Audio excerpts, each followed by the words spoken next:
Hey, what's up, YouTube? Decided to shoot a little video for you guys.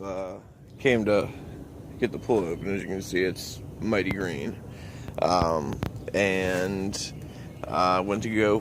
I got the pump hooked up, got it fired up, and well, this is what I got from it.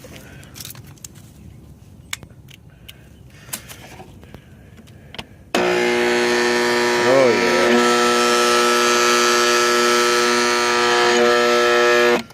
That's what you would call bad bearings. I knew the pump was a little loud last summer when I turned it off, but I didn't think it was that bad. But it ran for about 2 minutes and just took a crap on me. So this will give me the opportunity. I have a brand new in the box, 2150 sand and salt system. So I will be showing you guys how to set that up the next day or two.